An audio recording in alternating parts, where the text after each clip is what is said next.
The next morning, sunlight streamed through Jennifer's curtains, casting long golden stripes across her white sheets. Hohoka wrapped in that quiet, hazy calm that follows a night of shared vulnerability. We hadn't done anything. Not really, but a silent understanding had bloomed between us in the dark. I turned my head on the pillow, watching Jennifer sleep, shoes on her side, her hair a beautiful mess spilling over her face. A soft smile found its way to my lips. She looked so peaceful, so completely at ease. It made me wonder what I looked like when I slept.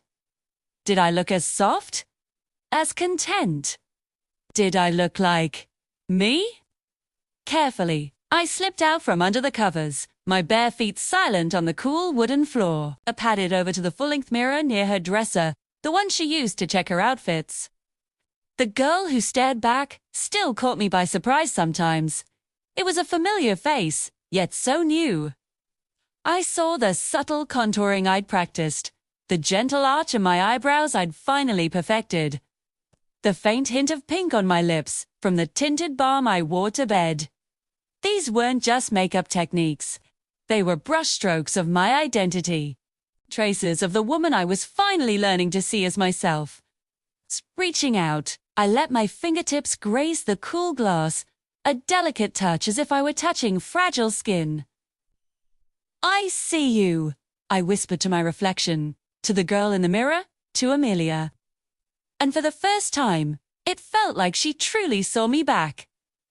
A soft rustle from the bed broke the spell. "Talking to your reflection again." Jennifer's voice was warm and husky with sleep. I spun around, a blush creeping up my neck. I couldn't help but smile. "Maybe," I admitted, my voice a little shy. "She and I are getting along much better these days. We're finally on the same page." Jennifer pushed herself up, pulling the fluffy white comforter up to her chest. She looked at me, really looked at me, and her expression was so open, so genuine. Okay. "She's beautiful," Jennifer said simply. "We both are." Her words hit me with a surprising force. Compliments still felt like borrowing someone else's clothes, too big, too generous, meant for a person I wasn't sure I deserved to be yet. But the way she said it, her voice so soft and steady and certain, it didn't sound like flattery. It didn't feel like she was just being nice. It felt like a fact. Like the sky is blue, the sun is warm, and you, Amelia, are beautiful. I walked back to the bed and sat on the edge, the mattress dipping under my weight. "It still feels unreal sometimes," I confessed, looking down at my hands. "Like I'm playing a part that just happens to fit a little too perfectly." Jennifer shifted closer, her warmth a comforting presence beside me. She reached out and gently tucked a stray strand of hair behind my ear, her fingers lingering for a moment against my cheek. "Maybe it fits so perfectly because it's who you've always been," she said, her eyes holding mine with an intensity that took my breath away. "You're just finally wearing it on the outside for everyone else to see." That simple, tender gesture, the light pressure of her hand, sent a wave of warmth through my entire body that had nothing to do with the morning sun. It was a warmth that came from acceptance, from being seen and loved not in spite of my journey, but because of it. We spent the rest of the morning just talking, curled up on her bed as the sun climbed higher in the sky. We talked about how people change, how identities evolve, and how incredibly difficult it is to unlearn years of shame that society piles on you. Jennifer confessed something that she'd never said before. "When you first told me everything," she admitted, her gaze dropping to the blanket, "I honestly didn't know what to think. I was scared." I felt a familiar pang of anxiety, but she quickly looked up, her eyes meeting mine. "Not of you," she clarified, her voice firm. "Never of you." I was scared of what it meant for us, for our friendship. I was afraid of losing what we had. She took a deep breath. But now, when I look at you, I don't see someone different. See more of the person I always knew was there. It's like you were a locked room, and now the door is wide open. It's still you, just more of you. Her words were a balm to a wound I didn't even realize was still so raw.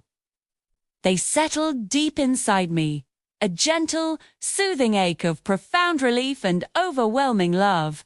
The fear that had lived in a small corner of my heart, the fear of losing her, finally dissolved completely. Shit didn't just accept me, she understood. Later, we decided to go out for coffee, to embrace the crisp, beautiful day. As we were getting ready, I stood in front of that same mirror, carefully applying a bit of mascara. Jennifer came and stood beside me, our reflection side by side. She was applying a bold red lipstick. She caught my eye in the mirror and smiled. "You know," she said, capping her lipstick with a click, "you don't need to hide behind makeup. You glow without it."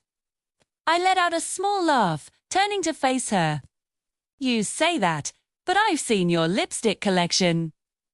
It could rival a department store." She grinned, a flash of white teeth. "Fair point, but mine is for fun. Yours is for freedom." And that single sentence stuck with me.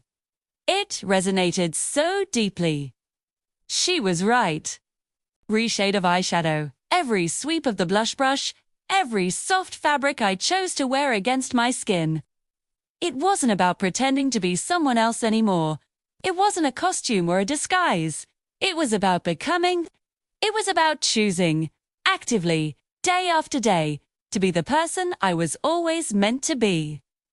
Each choice was a small act of liberation. When we finally walked out of her apartment building and into the bright morning air, the chill of it felt invigorating on my skin. As we started down the sidewalk, Jennifer reached over and took my hand, her fingers lacing through mine without a moment's hesitation. It was such a small, simple, wordless act.